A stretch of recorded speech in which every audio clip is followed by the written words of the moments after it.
45. Brown, 45. Hot, hot, hot, hot, hot, hot. You are listening to Any Given Sunday, Australia. Yes, hello and welcome to the Any Given Sunday Australia podcast, the number one podcast in at least 3 households, 1 studio, American Football Australia head office, NFL Australia head office, ABC studios, worldwide, boys. We are trending. Joining us, as always, in his glorious Western Wing at Danny Webb, AGSU. How are you, mate? Good, mate. I think I'm going to have to get a Saquon Barkley jersey. Said I wasn't going to do it, but, man, I'm in love. Yeah, that was a big day on the tools for Saquon. We will get to that, like we just said. And in his Western Wing of his little household in the middle of the city, Charlie Pickering, how are you, mate? I'm well. In the taxpayer-funded cupboard that I broadcast from, yes, doing well.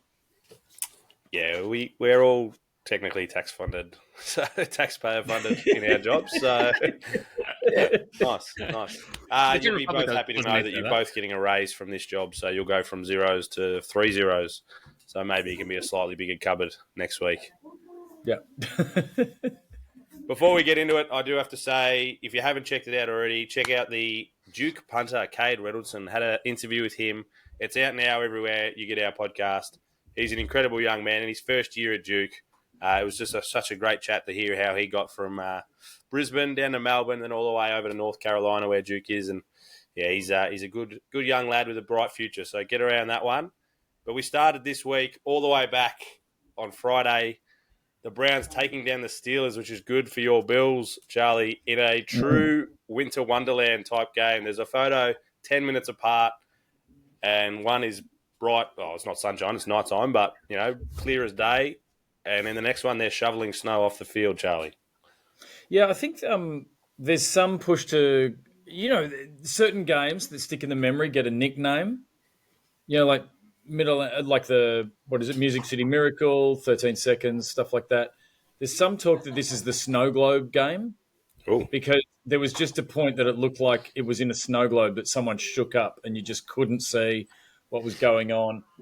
And, it's just a good reminder of how fun football can be when the weather completely impedes natural tendencies, and it's about that tough survival. And it really did make for a great game of football.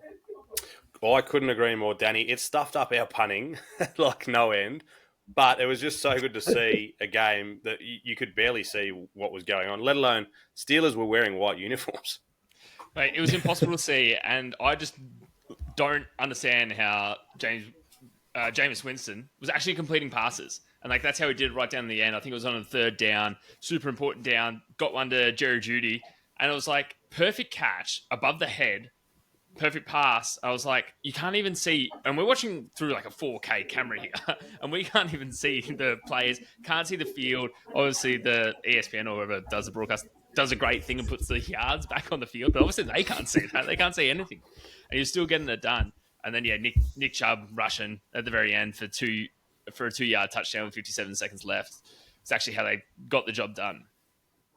Did I pick this as my Any Given Sunday pick of the week? No, you threw it out there right at the very end, didn't you? Yeah.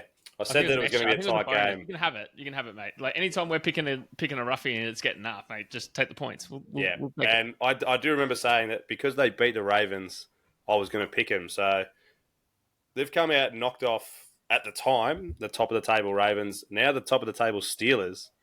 They play shit against everyone else. But when the football is there to be played, the Jameis Winston-led Browns come to play, Charlie.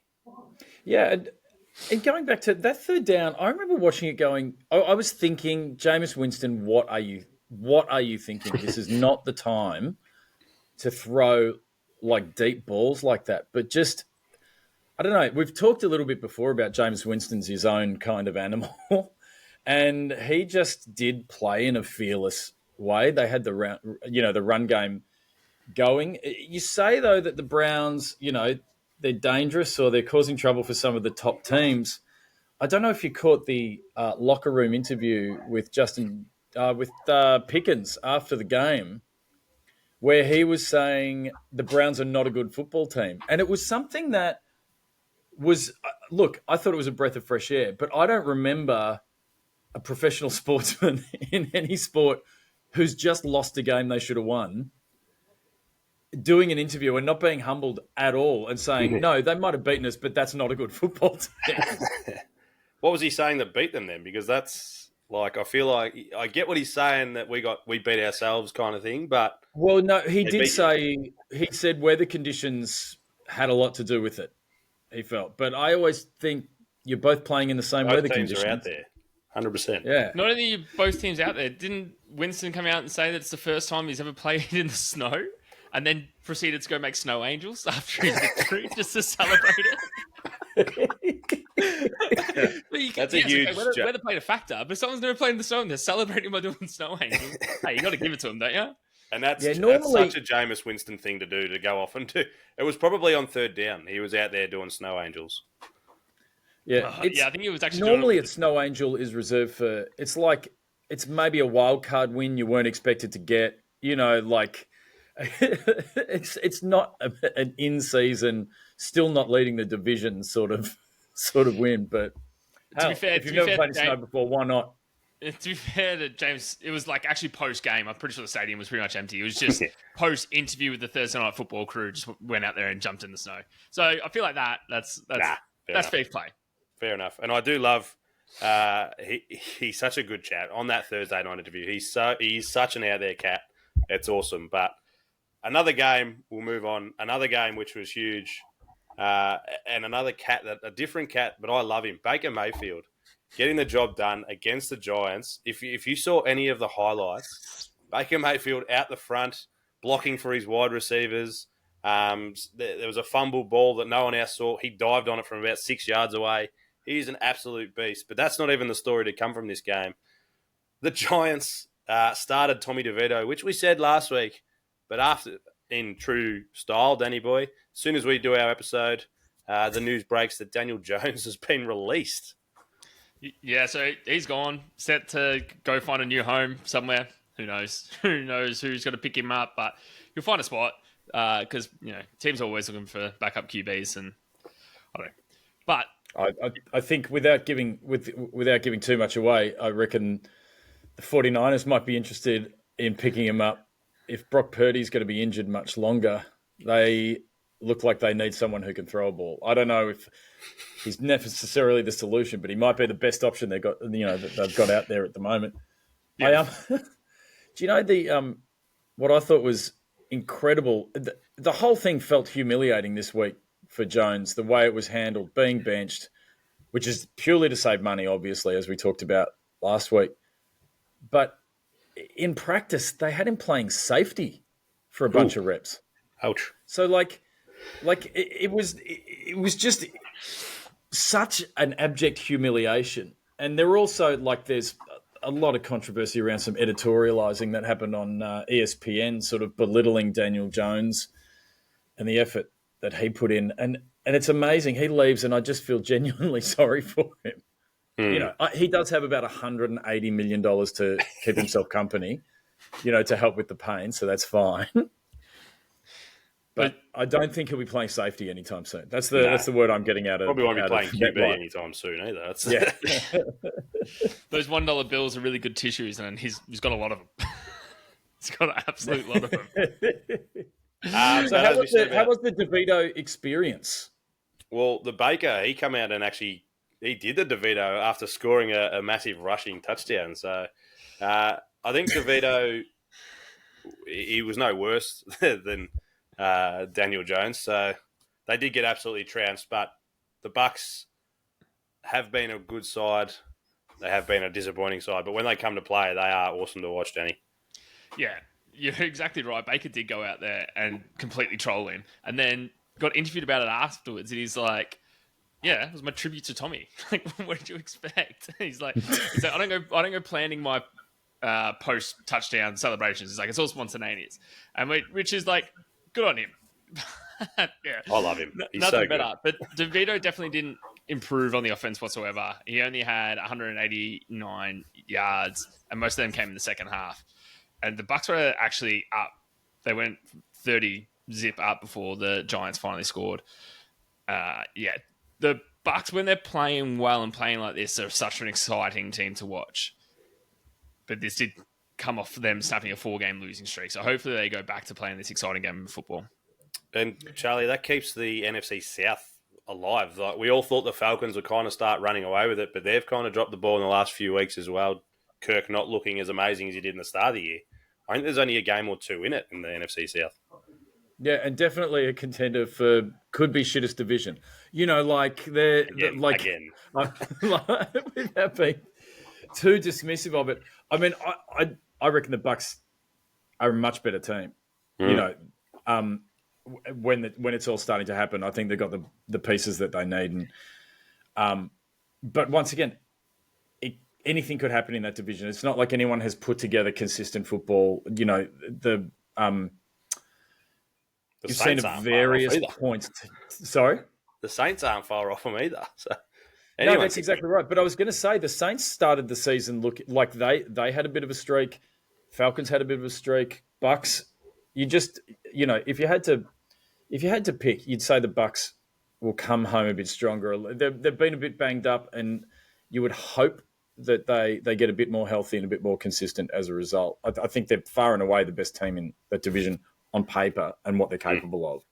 And you'd much rather see Baker Mayfield in wildcard week just headbutting people without wearing a helmet and all the good stuff you get. It's just he is entertaining. And the one thing, there's a bunch of criticism about the endeavour of a number of quarterbacks this season, but Baker's always going to give it 100%. Yeah. Never seen him throw in the towel, give up. Like, he will keep going into the last snap. And it is fun to see. Primetime Baker is way better than primetime Kirk, so I'm going to be back in the Bucks to be coming home strong.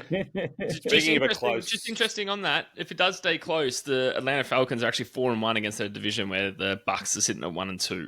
Yeah, that hurts definitely. And they've got Bucks. They've already beaten the Bucks out, so that tiebreaker is already done and dusted if it does come down to it. Danny boy, another tight race, which is helping your a team which I didn't really expect to come out and help your side. The Cowboys have upset the Commanders and put you out by, I reckon, 2 games now after your W. Yeah, I think we're 2 games ahead in the standings, so I've got them up here. Yeah, so we're sitting at 9-2, and the Commanders have fallen to 7-5 after they were given their 3rd straight loss, which I definitely didn't expect with the way the Commanders started. But this came in the most wildest fashion imaginable. It was one of the craziest fourth quarters, I'd say, of all time. It was 10-9 leading into it, but then both teams scored for a combined 31 points in the final 4 minutes of play. So the Commanders' Bates had a costly fumble, which led to a Cowboys touchdown. The Commanders answered straight back with a touchdown and a 2-point conversion to put them within 3. Then the Cowboys do a 99-yard kickoff return for a touchdown. Commanders answer straight back and then just decide to go for 1 point. And then their kicker actually missed the extra point conversion. So then they go for an onside kick, and the Cowboys return that for a touchdown as well. What is this game of football? And so, the Commanders ended up taking that out. Wild. Cowboys took it out. But you're right. And that Kevontae Turpin touchdown fumbled the kick return. Yeah. And then just as he was about to get tackled, a full 360 and took off. Like, it was grass to watch. I've been a big Turpin fan coming out of college. I don't know if you remember when the Cowboys first signed him in the preseason games. I don't know if he had one every game, but he definitely had 2 kick returns for a touchdown in preseason. And he's one of the few special teamers that can, like he did today, turn a game around and inspire. But it was a freakish run. 99 yards. Grass. Absolutely worth a look. Yeah, do yourself a favour. They did say fastest man in the NFL as he was running. So I wonder how much that stacks up. Because there is a few Xavier Worthy has a claim to be the fastest man in the NFL, I would have thought. Yeah, fastest. He's got the fastest 40 time, Xavier Worthy. Xavier Worthy does, yeah. But maybe should both of their teams, should the Chiefs and the Cowboys not make it, say, beyond divisional, maybe some kind of foot race in the Super Bowl week. Get a Tyreek Hill in there. He always calls himself the fastest. It could be a real race. I'd love to see that. Just get them all. If it's a Pro Bowl week where they all go out and do the competitions that no one really watches. Do a race. I'll tune in for that. Yeah, that's it. Give money to charity. Everyone would love it. Another huge upset in the division. And, Charlie, we've mentioned this a couple of times that we just don't think the Texans are quite as good as what they were, especially this time last year or as we thought they were going to be. They got beaten 32-27 by the Titans. They did. And I watched a fair bit of this game. And at no point did I think the Texans were in it. Like, even when it got close in a couple of spots, or like, I just never thought that they were putting together a performance that was going to win that game. The Texans, and the incredible thing is the Texans were up 7-0 after 20 seconds of the game. They had a kick return down to the Titans 20, and then one play, and it was a touchdown. And you just thought, all right, well, things are cooking now for the Texans. But after that, really, they didn't look great. Like, the Texans didn't put it together. Stroud, we talked last week, he is super patchy. He threw 2 interceptions. One was dreadful, like really dreadful throw, but also missing a lot of throws, throwing wide, throwing high, making it hard for his receivers.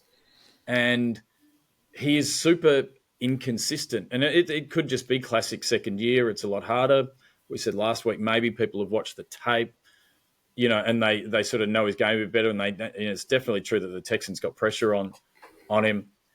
But it's interesting. I saw another clip flying around the internet today. It was an interview with CJ Stroud, and he was asked to name the top 5 quarterbacks in the league. And he listed himself as one of the top 5 quarterbacks, and I think that is definitely debatable this year. But he also listed Dak Prescott in the top 5. And I thought, dude, I think you got the wrong role models. I think that's the problem here. You are aspiring to be the wrong kind of quarterback.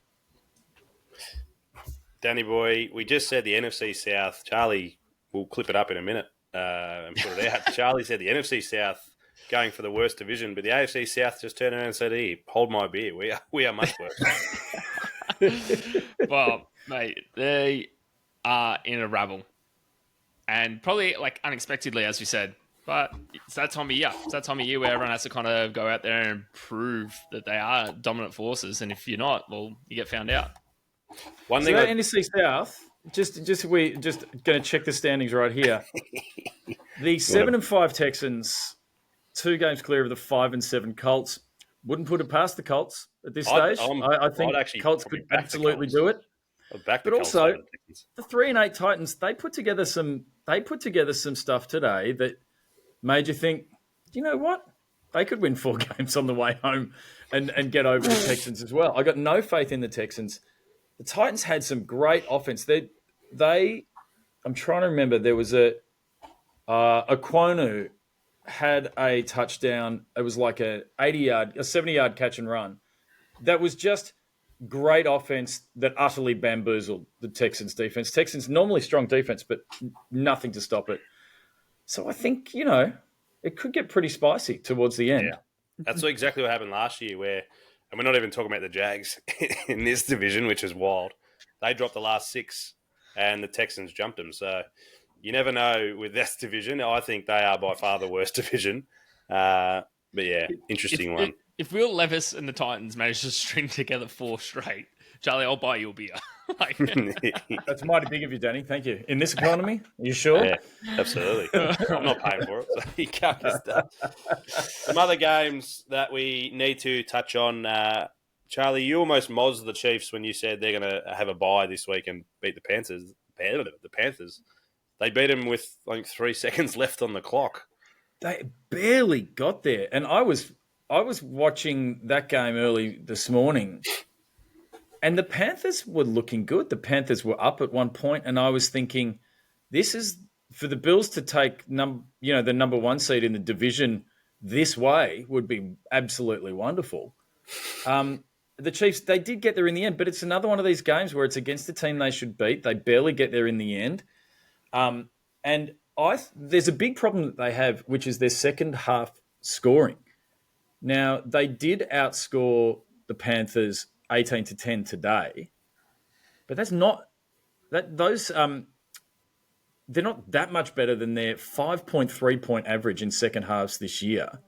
They've only scored 63 second half points for the entire year, and every single other team in the NFL has more points in the second half than the Kansas City Chiefs. Now, I don't know if that's defenses figure them out, make adjustments at halftime and they're clamping down, or they just can't put it together for four quarters. But they definitely are yet to do that this year.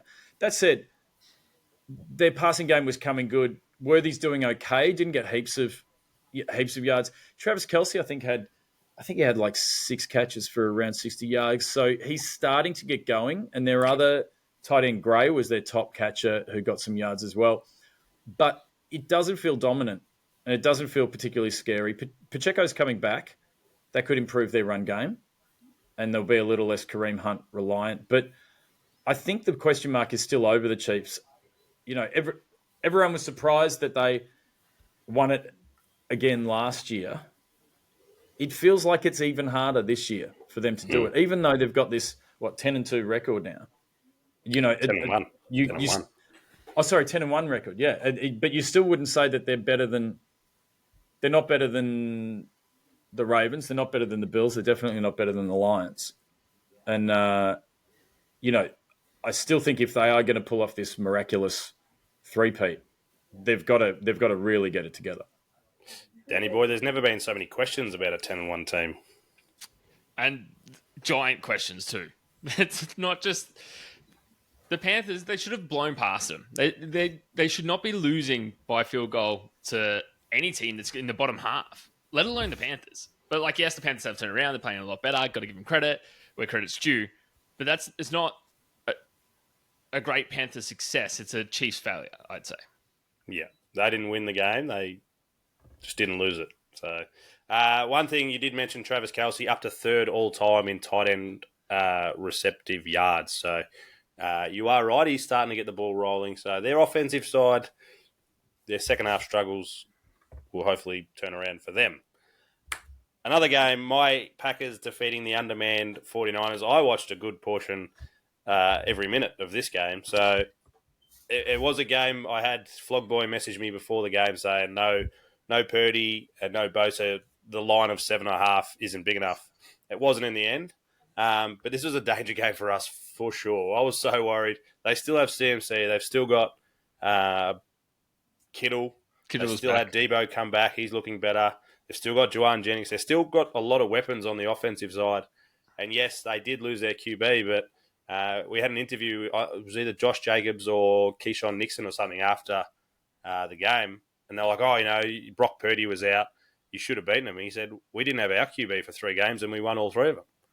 I was like, that's a bloody great point. So I don't want to hear this. They were undermanned. Yes, I think Bosa was probably a bigger loss than what Purdy should have been. But we did. We blew them away. I think it was 38-10 or something. An interception key in the third quarter. It was pretty close. It was 17-7. We got that interception, which really turned the game. We went away from there, scored from there. We didn't look amazing in the second half, but Josh Jacobs had the biggest day of a running back for the day. 3 TDs and 106 yards on the ground. So pretty big day for him. I don't think he's going to be topped anytime soon.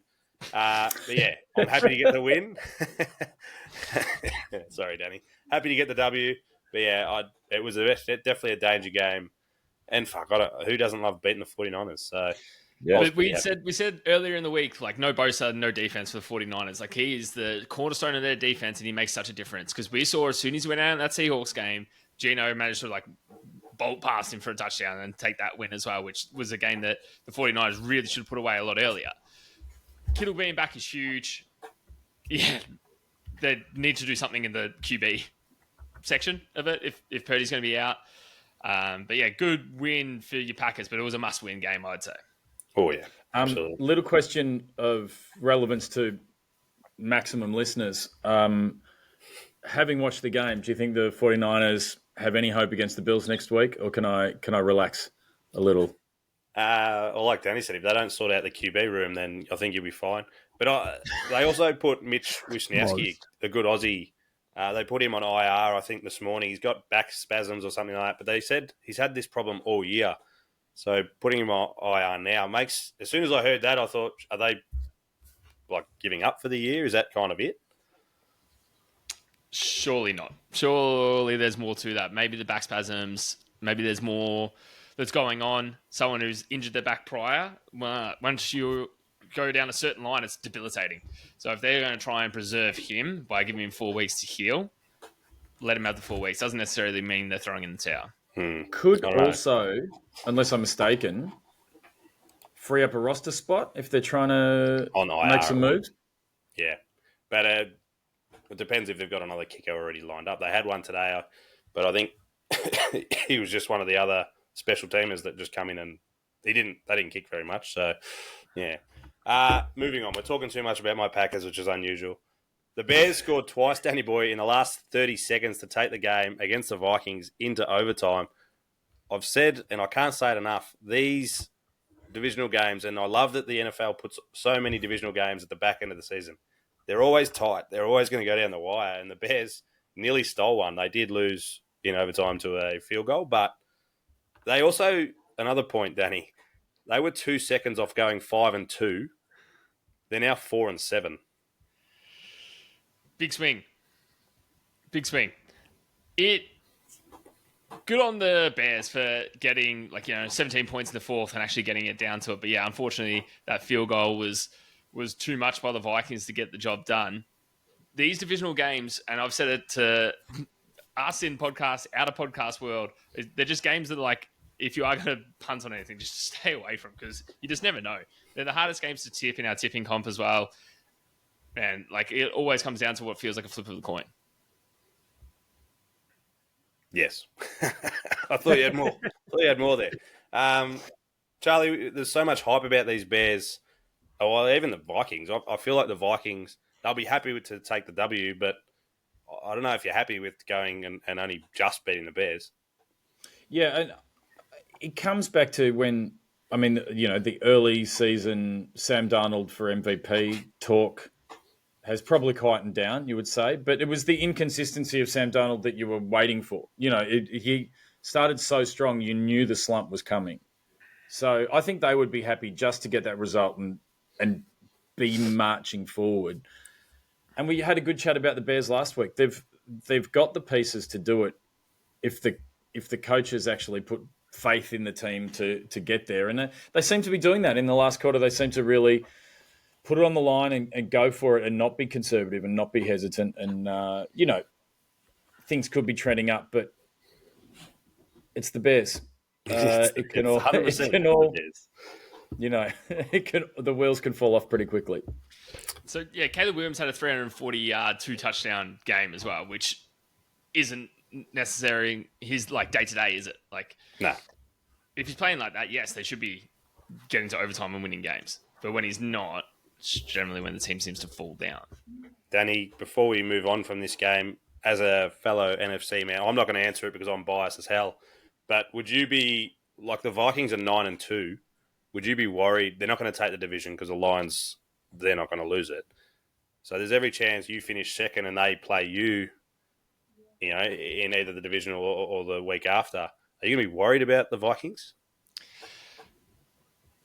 Honestly, probably not entirely. Not with the way that the Phillies' defense has significantly improved since our bye week.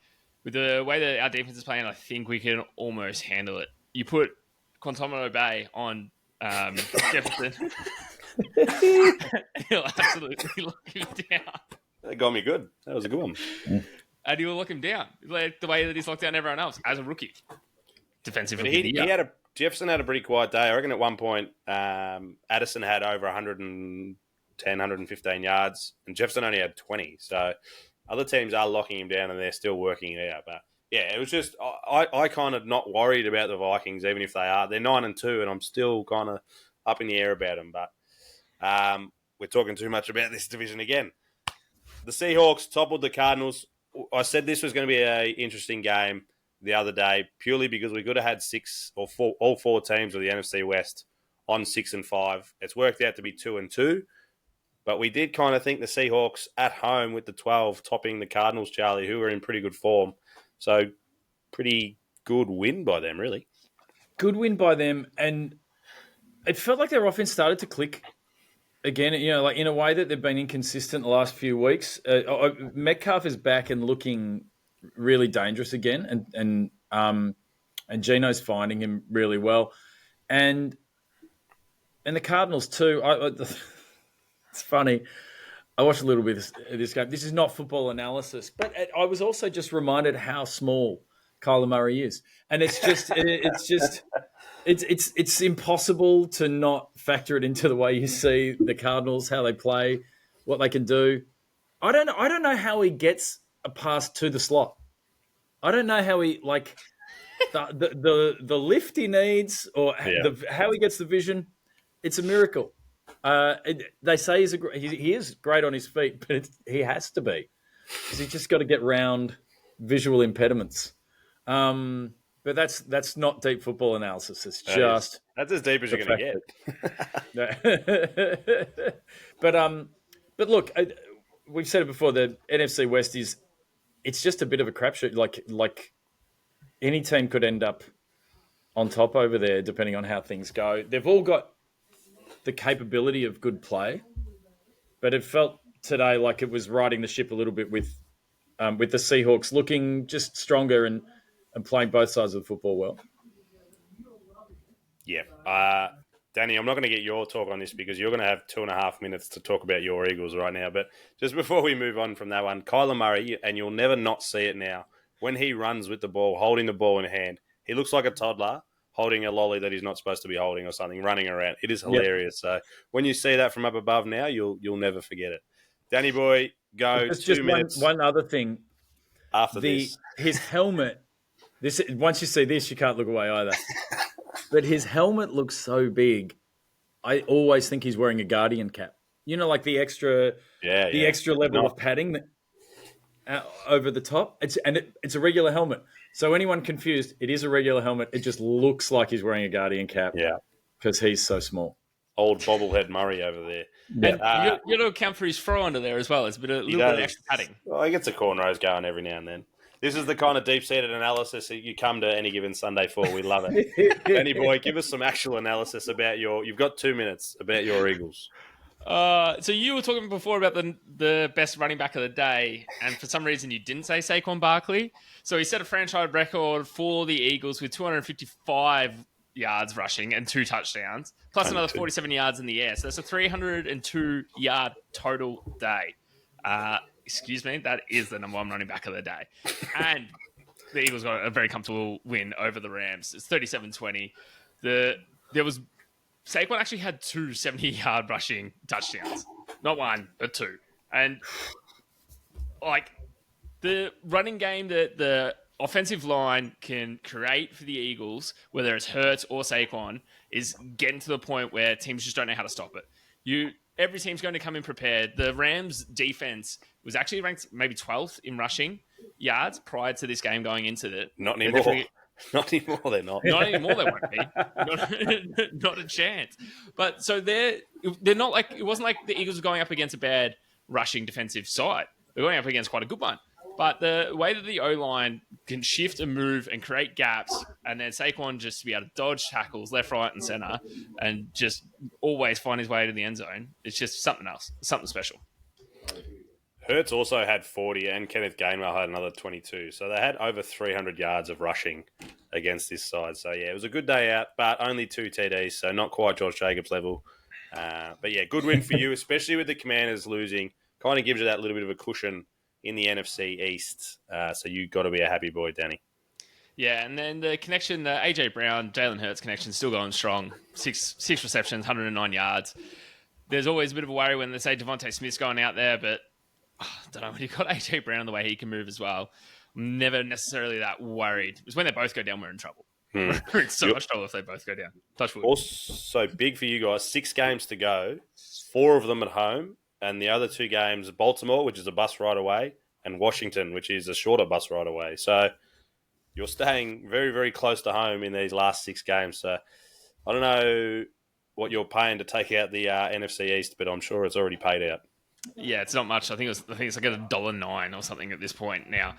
The defense, once again, just looking great, and having the two rookie cornerbacks just absolute tag teaming people. And then Jalen Carter put so much pressure that it allows the other defensive line just to sneak through, because Jalen Carter's getting double teamed, and then other players are just sneaking their way through, like Milton Williams, and getting to the QB. I think he had 2 sacks today, but it was all because of Jalen Carter. Jalen Carter's not going to have the little number next to his name, but he's doing the work. Before we get on to tomorrow's game, Danny, you have to send Laurie Haresh a message. I messaged him and said, "Can I get it? Give me a quote about your Dallas Cowboys getting a W today in a very roller coaster type season, thinking he's going to be, at least, we're showing signs, and CD Lamb's still playing well." He goes, and his comment was, "Even when we try to tank, we fuck that up."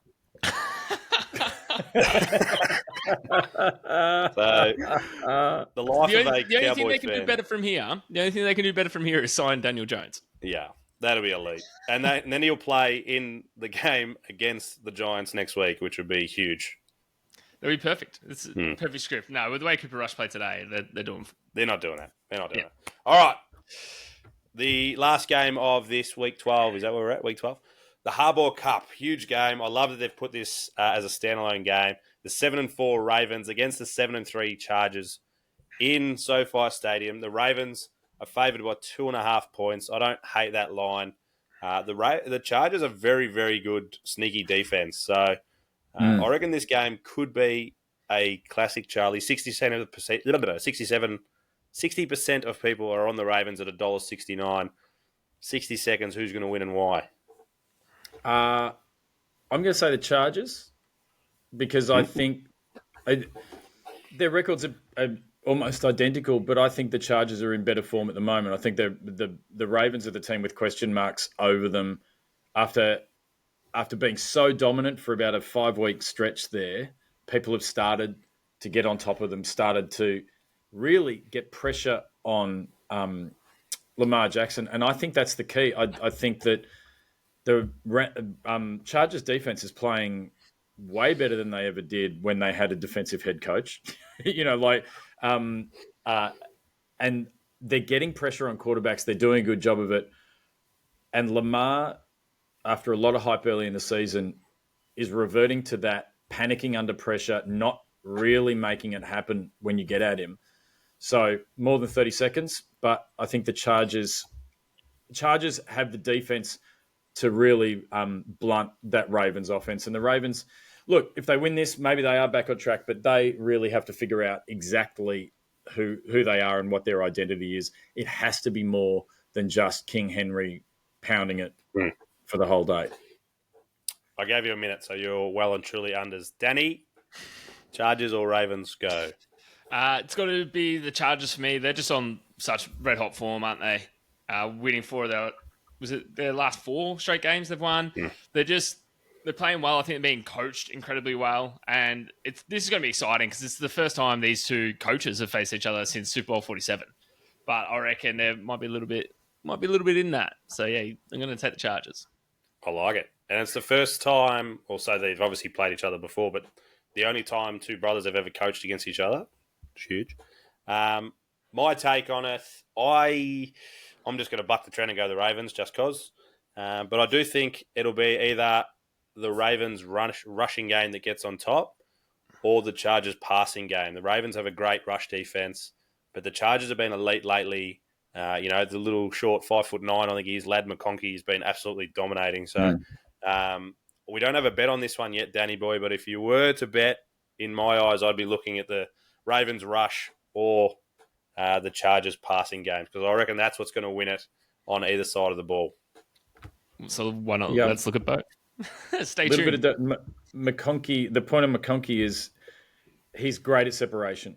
He's like, of all the rookies, he's getting the most separation of all the rookie wide receivers.